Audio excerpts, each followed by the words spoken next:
Chị có người yêu chưa? À có chồng chưa? Rồi em chuyển về cái sim kia mà đấy. Có chưa? Có chưa? Có chồng rồi. Sao? Chết rồi. Ngày hay ghi cứ gọi bên gì đâu. Đây đơn giản này. Hôm nay đi tán lộn vợ người ta. May mà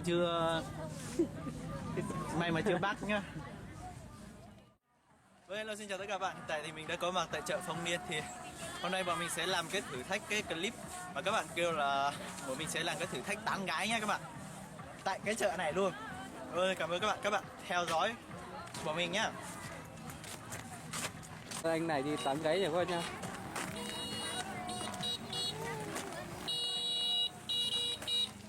Chợ Phong Niên này hôm nay cũng gọi là ít người nha các bạn nhá. Mọi khi là nó rất là đông người nhưng mà hôm nay bây giờ gần trưa rồi, ít người rồi, người ta đi sớm, người ta đi về hết rồi. Gần trưa rồi các bạn nhá. Nhưng mà vẫn là đang lạnh lắm. Cái này hiện tại là 16 độ gì đó sao?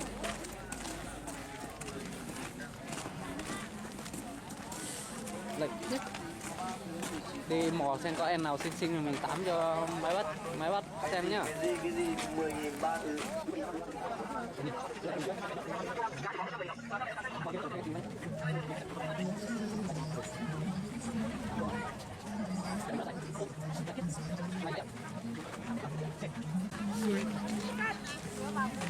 Ở đây gái có giới thiệu lộ chương trình rồi. Đây không có gái. Hôm nay là đến muộn có gái đi về hết rồi. Đến muộn quá. Mua xinh kìa, xinh đi mặn. Đúng rồi, xinh mặn kìa. Tiêu xin kìa. Hôm nay mình sẽ cho mấy em mà bán xin. Xem, ủa, lạnh quá. Đây, ngân hàng Sim Việt. Cái bài xinh, ngân hàng. Nó xinh không? Nó xinh không? Nếu chị chỉ bán xin à? Xin vào mạng đi quả. Em bán xin gì ạ? Xin vào mạng. Xin vào mạng đó. Đây. Cứ chọn đi, xin nào trở vào mạng được. Em coi. Thế xin nào cũng vào mở được. Xin đấy, xin Chị phải nói cho em không biết đâu. Chị gì đó, chị tên gì đó, chị xinh.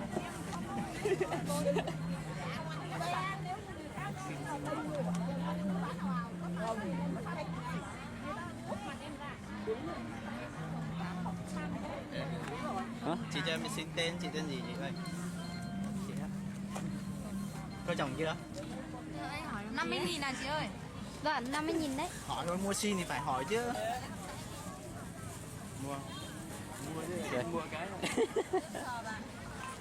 Mua lại cái. Em đang hỏi chị mà chị chưa trả lời. Em mua sim thường hay sim vào mạng? Xin vào mạng chứ. Xin vào mạng á, xin là vô mạng được không? Anh mua sim vào mạng có hai loại, một loại chính thức 1 tháng là có 5.000 vào mạng tốc độ cao, hết tốc độ cao chỉ cần tốc độ thông thường, còn một loại của 90.000 thì được 60.000 1 tháng, mỗi ngày 2 tốc độ cao. Nghĩ là xin bao nhiêu? Sim đấy 100.000 là nhập trừ sim để 50.000.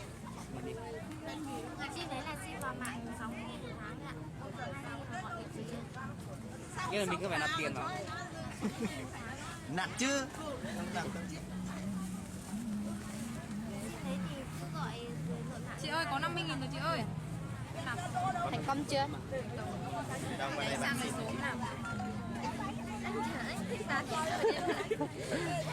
Mua sim hay treo, còn biết đường nào? Mua xin đấy. Em mua xin mà. Vừa mới xin vừa treo. Này coi số đẹp cho tao đi. Mình đi bắt vợ đấy à? Em đang tính đi bắt vợ. Hình như nghe nói là trên này có vợ đúng không chị? À có cái gì bắt vợ đúng không? Có ai phong tục gì bắt vợ? Xíu nữa em mua sim rồi em mua người. Mua là người lắm sim. Mà quên mất chị có chồng chưa? Chưa, ở đây chưa ai có chồng. Chưa có chồng đúng không? Mua cả nhiều sim. Ủa số là ở đâu mày? Số trên kìa. Không thấy nào. Có... nhìn số đấy chứ. Chị này tên Thu. Chị tên Thu nhá mọi người. Toàn nhìn người không? Đúng rồi. Ai rồi? Chị ở đâu chị ơi? Alo. Ở đây ạ? Đấy à. Một Đây là kia. Em livestream. Đấy. Nghe anh ta Đây đây. là chợ gì ấy? Phong Niên. Phần nào bên mùa. Quên mất chị sinh năm bao nhiêu? Nhiêu tuổi? Về không hai à? Nhiều tuổi rồi, già rồi. Ừ. Anh đi đâu? Anh ở Một đâu cái ạ? kia một xí rồi. Ở Sài Gòn lên. Thế còn mà nói giọng này á? Người trên này mà, người trên này xuống dưới kia mà. Cái xong về lại chơi thôi. Nữa.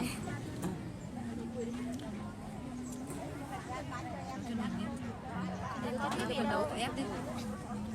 Có một cái. Lò đấu các bạn một cái em đánh. Số Ở đấy. cái số chị trục nhỉ. Đâu? Để xem cái này. Nào có gọi những mặt, người viên đây ta phát còn mặt. Mà mọi người thấy chị bán xin này đẹp thì nhớ vẫn đăng ký cùng em nhé. Tới đây mua xin em, tới đây mua xin hoài. Mua xin hỏi người không bán này. Cái số nào? Thấy cái số nào đẹp đấy. Mình chọn đi. Nhiều mai. Có thể mỗi ngày sờ đây đâu. Hai chị lượng cái cho em này đi. Chị lượng cái đẹp đẹp cho em đi. Em không biết số đẹp. Mày sinh năm bao nhiêu? Em đang hỏi chị Thì này. mày sinh năm bao nhiêu thì mới chọn được sinh năm sinh nhỉ? 20 tháng 10 ạ. Tháng 10 năm 2000 ạ. Chắc trẻ quá.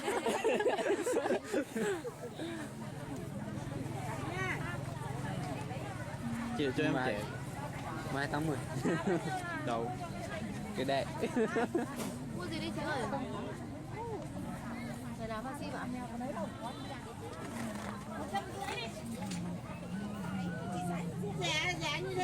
Dâu mà.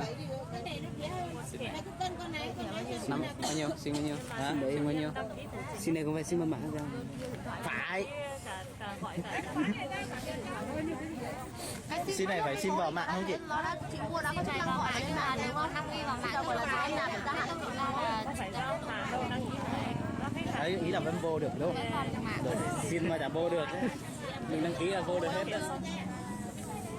Xin nhiêu? 50.000. 50.000. Nghe nói rồi đấy. đăng ký vào mạng chị Đây đang còn đăng ký nhưng mà không phải đùa thì xem Được, có cần làm cái gì không? chứng minh thư em đăng ký chính chủ. Đưa chứng minh cái. Không có chứng minh. Không có chứng minh. Không ăn theo chứng minh. Không mang chứng minh rồi sao? Đấy chứng minh của em được không? Được. Được. Là thích quá.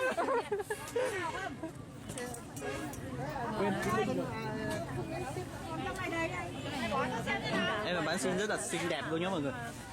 Ai mà Cái phong niên nhá. Phong Niên nhá mọi người ơi. Ủng hộ nha. Cho một cái ạ. Niên ở đâu? Niên ở đâu? Cái đấy 250. Đây vừa bán xin vào mà vừa bán rất là giàu. Có màu đen á. Điện thoại luôn thôi nha. Cái màu da thôi. Màu này đó, có màu da. Như nghe nói là xin 50.000 thôi. Họ đăng ký thì có 7 bên 90 đâu. Cái loại này màu da mà. 90 lên chỉ vào mạng thôi, làm gì có gọi đâu. Rồi, giờ là muốn đăng ký thì nói gọi cái gì, gọi ở lên mạng thì em kiểm tra xem là chỉ có đăng ký đấy thôi. Không có là vỏ nó da mà. Hả? Có là cái vỏ nó da mà. Cho em coi mặt cây được không? Như này à? Đang làm việc có màu đen như này. Màu da mà. Chỉ lấy đây. Mình vừa làm mình vừa ấy được. Được luôn mà. Màu này màu đỏ. Anh quay làm gì đấy? Màu đỏ này của con gái. Vai đi chơi thôi mà. Màu con trai. Ý là thấy đẹp quá cái quạt.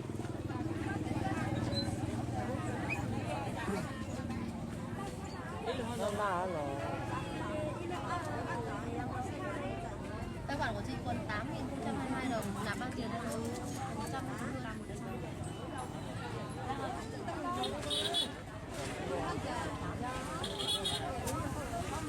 Ôi xinh thế. Dùng cái máy xin phép. Xinh hết gì? Gửi duyên nữa. Cười tươi. Chị chẳng biết là mày alo chứ. Thôi mình kêu em đại đi cho rồi. Nó từ bao giờ rồi cứ nói chuyện với nó. Kêu em được không? Chị đấu mạng lên nhá. Chị đấu mạng lên nào có kỹ thuật gọi thì hỏi Nó hỏi nó sinh năm nhiêu? Chị hỏi em cơ. Em á hả? Em trẻ. đấu đông có thể đấu kéo mạng Rẻ lắm, anh này rẻ lắm. 98. Thằng này rẻ lắm. Thì em cứ Có chỉ 98 đồng nó à. vào lắp vợ em ở nhà một mà. Thì đó em mới kêu là em á. Của em ấy, thì em Không phải chị sinh năm nhiêu nhỉ? sau Nhiêu cà tuổi? phê thì nó 2.000 nhá. Bao nhiêu? Hai. À, em nó mới sinh năm 2000. Chị cứ đấu đây để chiều hoặc mai nó Này đang trẻ mà. em ở nhà sao? Rất là xinh luôn mọi người. Bác xin ở cái chỗ nào ấy? Phong niên. Phong niên. Anh có lúc nào mà máy Chiều hoặc nếu mà em vô nhà em Nó xin vào máy à? Máy đâu? Có cái chọc chọc mới mở được máy. Lấy điện. Có cái cọc chọc nữa. Đó, mượn của chị ấy. Chị lắp dùng vô điện Chị thoại lắp gói chị dùng. 180.000 nhá. Có lắp truyền hình không? xin cái này trong đấy đây. Cái đây có cái đỏ mà lục lục cặp cho chị mấy cái váy đỏ. Có một cái váy đỏ ngay bên ngoài thôi.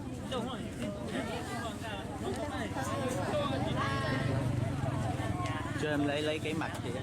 Đẹp á. Đấy.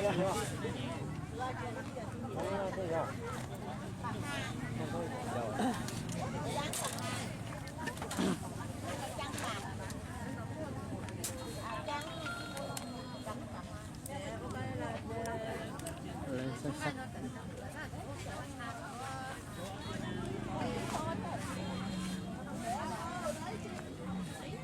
Ôi lạnh thế. Trên này lạnh hả? Mà lạnh lắm. Nay là còn ấm rồi đấy.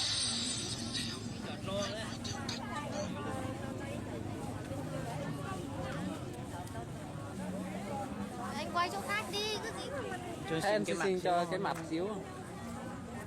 Một cái sim này, sim cái mặt. Đúng rồi, một cái sim. Không xin được người thì phải xin cái mặt. Mà thực. Cô bé bán sim. Cô bé bán sim dễ thương như ba. Hồi xưa là có bé ăn diêm, bây giờ cũng chết. Đi vòng quanh cái chợ này từ nãy tới giờ thấy chị đẹp hơn ấy. đăng ký vào mạng luôn không? Đăng ký vào mạng là nạp cái gì nhá. Rồi đăng ký đi. Chết đi. Đăng ký là bây giờ mình nạp tiền luôn đúng không? Hết 100.000. À. Thêm 100.000 đâu mày, 150. Đúng không? Đâu xin 50 mà. Thêm 50, đăng ký 50 ấy là 100.000. À đúng. Lại quên.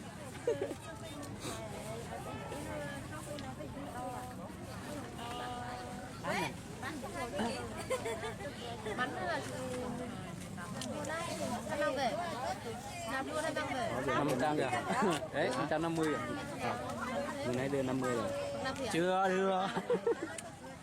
Thấy đẹp quên đưa. Hôm nay đi mua sim cái thấy em bán sim rất là đẹp. Đấy là xinh. Chơi cho lấy cái mặt một xíu nha. Đấy, xinh kìa. Cười kìa. Tươi đó.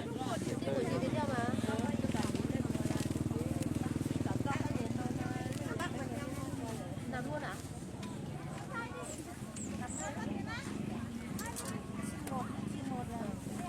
Hôm nay ít gáy nhỉ? Cái này. Đấy, nhưng mà hôm nay bảo ít gáy. Ít quá. Cho em mở đi.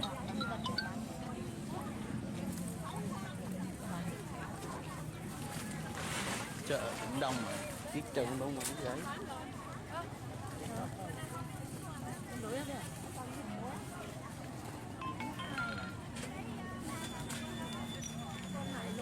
Trên này người ta có cái tục gì bắt vợ đúng không? Chị cho bắt không? Ở đây bắt vợ ăn lên Sapa nhé. Và Sapa không có à? Tưởng ở đây có. Đây có để bắt chích về luôn. Để bắt về. Chị có người yêu chưa? À có chồng chưa? Có chưa? Có chưa? Có chồng rồi. Có chồng. Chết rồi. Ngày hai ghi cứ gọi bên tí nữa. Đây đơn giản này. Hôm nay đi tán lộn vợ người ta. May mà chưa bắt nhá.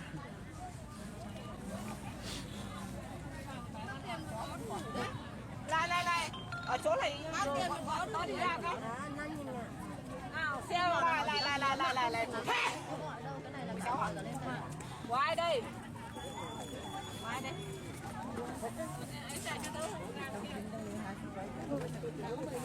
Ai của cháu này.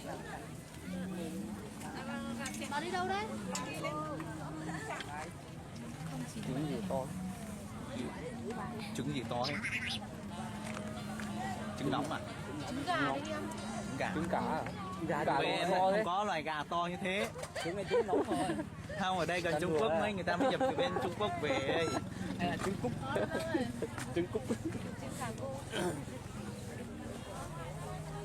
Gà to. Lạnh thế chứ. Mập cái áo rồi còn thấy lạnh. Ngu nhỉ? Này á. 4535 à? Mặc thế này mà vẫn Thấy lạnh phết. Đừng chết rồi. Lắm luôn ấy. Chiếc cổng mua. phải có mua đâu thì rồi đấy. Quá lạnh. Kiếm một nặng không bây giờ cả gọi cả lên phòng.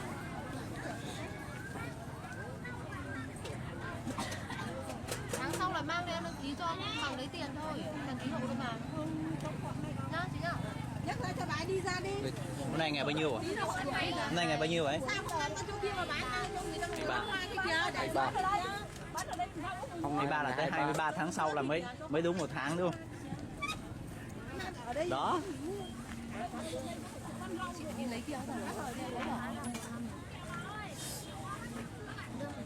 Mình từ đâu qua đây bán xin nhé? À, Thu ơi. Từ đâu qua đây bán xin đấy? Ở đây à? Ở đây luôn à? Cửa hàng ở đâu nhỉ?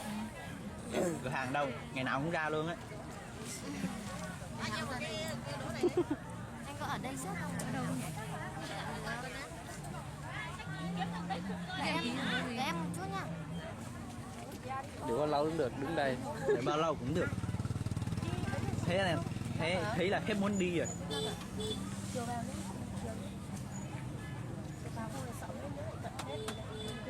May còn một cái cổng ở đấy, thật sự chẳng thể gác cổng đấy.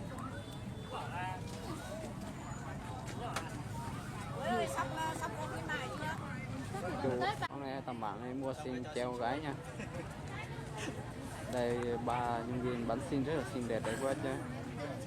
Hiện tại là anh này đang làm việc với cô em xinh này, Việt Thu nhé bác nhá. Đấy, chàng trai xinh đẹp xuống từ miền Nam xuống đến xem Không đang làm cái khách chơi. đấy. Cười rất là xinh. Anh kêu là làm cái thử thách lên đây để tán gái mà lên cái chợ không thấy một bóng gái. Cái gái này có chồng hết rồi. Đây, đấy, chưa chồng đây. Chưa chồng đâu. Đây, cô này đã Đấy. À. Kiểu gì nó có hẳn mức lại.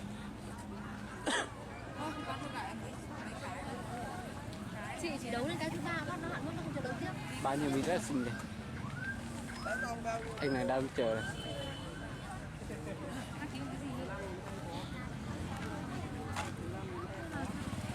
Em mua cái sim đăng ký chính chủ đây, chủ nó đây.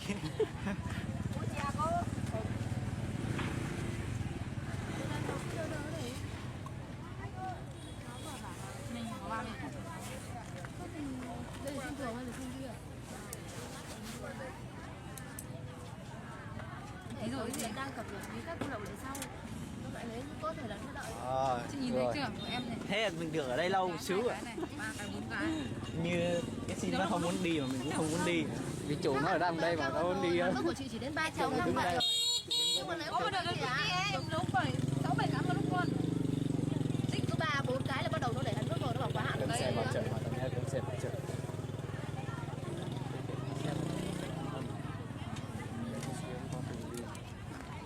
Ừ.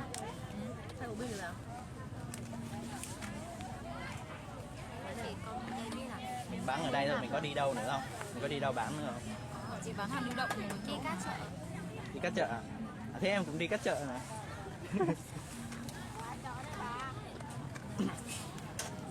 Chị bán mấy cái mà nó đẩy lúc cuối tháng của mình.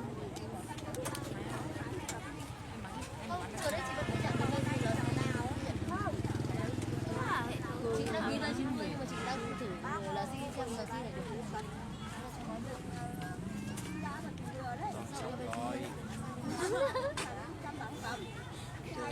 đi rồi.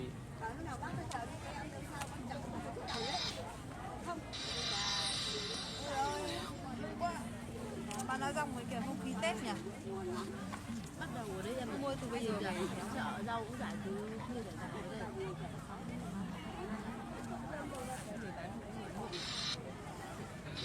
Cái này cũng không đến đâu. hả? Cái này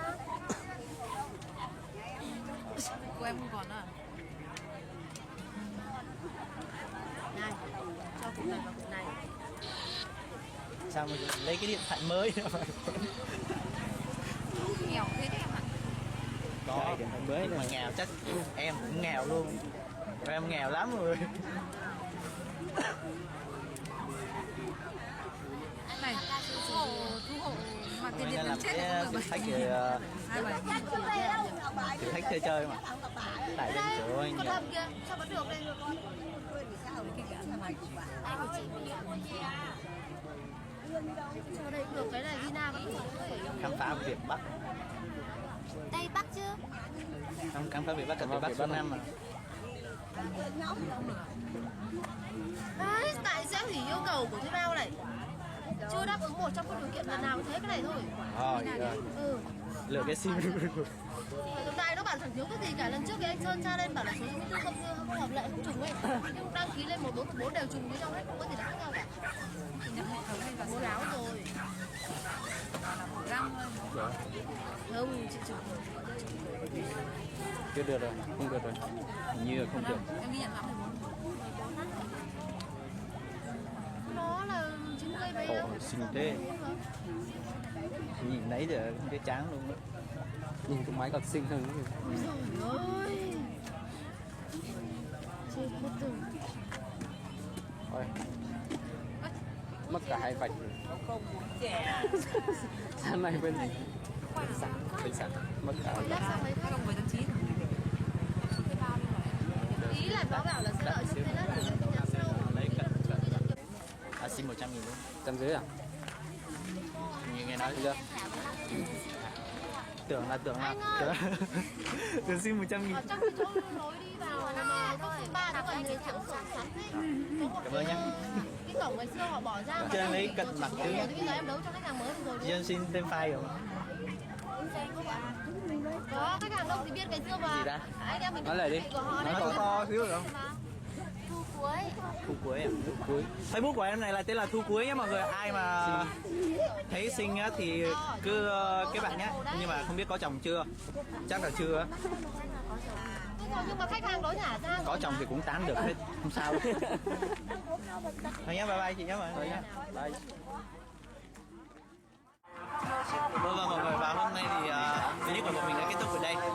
Vì hôm nay các bạn biết đấy, cái hai miền Bắc người ta hay lấy chồng sớm lắm, nên vì thế làm cái thử thách này là rất là khó luôn mọi người. Khó kiếm được một người mà chưa có chồng thì cũng nguy hiểm lắm. Vâng, và nếu mà mọi người thấy hay, cảm thấy hay thì đăng ký kênh của mình nhé. Nhớ bấm đăng ký kênh và nhớ